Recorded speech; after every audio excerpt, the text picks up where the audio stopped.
O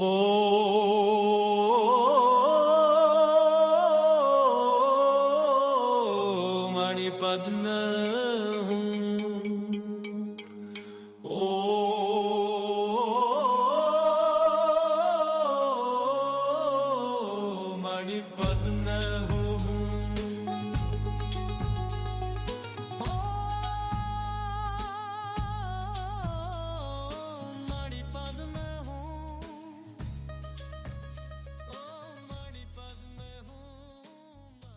Welcome to episode 46 of From the Pure Land. I'm Mel Pine. You can find my Substack blog at melpine.substack.com and my book, The New Middle Way, by searching on my name or that book title in Amazon. Today's podcast is called Diversity and Inclusion Revisited, 180 Days After the Inauguration, 2,600 Years After Enlightenment. I published a post 58 days after the inauguration of Donald Trump as President of the United States, and as a DEI tsunami was forming. So I thought I'd go back to that and add a few comments. The previous post, published March 19th, 2025, was The Buddha Practiced Diversity and Inclusion. When I awoke this morning to a report that yet another institution, a major hospital in New York City, was considering removing words like diversity and inclusion from its website, I decided to write this post. The hospital's wording changes, if carried out, would, of course, be to avoid displeasing the Trump administration and risk losing funding and being investigated. Diversity and inclusion are spiritual issues for me, so it's time to speak out about them. Equity is more nuanced, and it too needs to be addressed spiritually. Wrapping diversity, equity, and inclusion, DEI, into one bundle has had disastrous results because it's not one thing, and each of the three words means different things to different people. Before I return to the examples set by the Buddha and how I think his teachings apply today, here are some actions that have been taken in the 58 days since the Trump inauguration. Companies.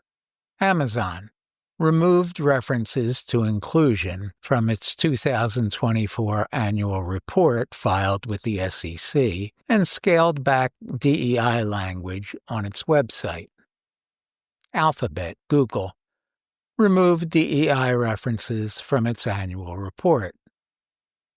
Meta, Facebook parent company, eliminated its internal DEI team, ended diverse slate hiring practices, and removed commitments to diverse hiring and training.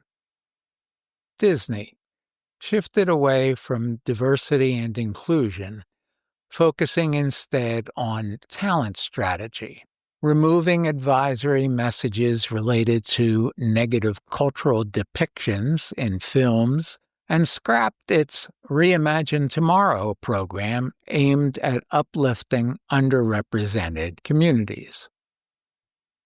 Walmart phased out LGBTQ+ merchandise. Educational institutions. Ohio State University closed its Office of Diversity and Inclusion and renamed the Office of Institutional Equity as the Office of Civil Rights Compliance. Northwest University renamed medical school's Office of Diversity and Inclusion to Office of Health Equity. University of Kansas closed offices explicitly named for multicultural affairs, sexual gender diversity, and women gender equity. Government agencies, NASA, ended DEI programs and removed certain words related to DEI from its website. U.S. Department of Education eliminated references to DEI in public-facing communication channels. Dissolved Diversity and Inclusion Council. Now, let's dive into diversity, inclusion, and equity or equality. Diversity. During the Buddha's 45 years of teaching, he wandered by foot over an area estimated to be as large as today's country of Cambodia. The concept of race as a way to categorize humans didn't begin to appear for more than another 2,000 years, but the Buddha's travels led him to various ethnic groups in societies that were rigidly stratified by inherited class and gender distinctions. He believed that all sentient beings possess what we now call Buddha nature and have an equal opportunity to awaken to it, achieve enlightenment, and end their suffering. He taught everyone in the language and with examples appropriate to each. He believed that nobility is determined not by birth, but by one's commitment to transcending the attachment to transitory pleasures to find lasting fulfillment. He refused to speak the language of the Brahmin class. The Buddha ordained people from the very lowest class who became equal members of his monastic communities, which were run in largely democratic ways. He ordained women and established communities for them. The Buddha clearly practiced diversity. The concept of race as a biological classification system didn't appear until the 16th to 18th centuries. It was emphasized to justify slavery and to separate African slaves from their white counterparts and white sharecroppers.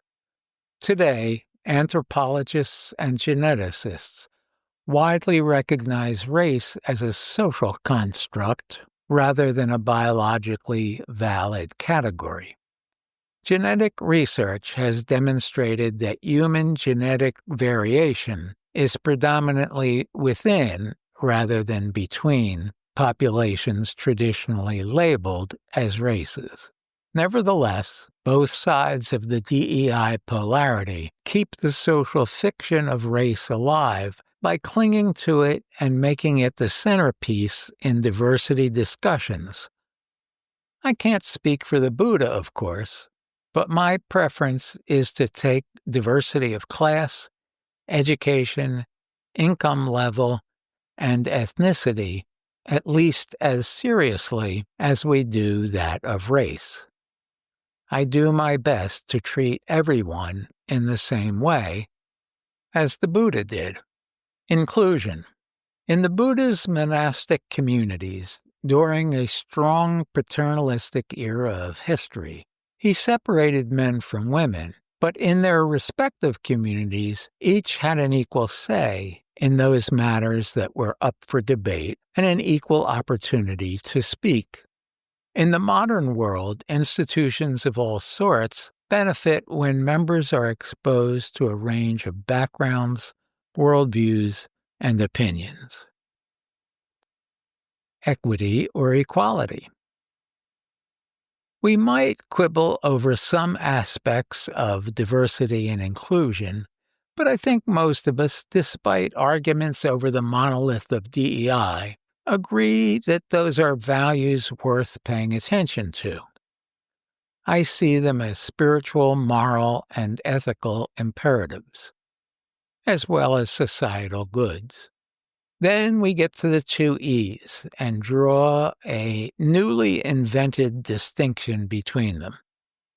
To keep things simple and clear, I prefer equality of opportunity and equality of outcome. The Buddha believed that all humans have an equal opportunity for enlightenment.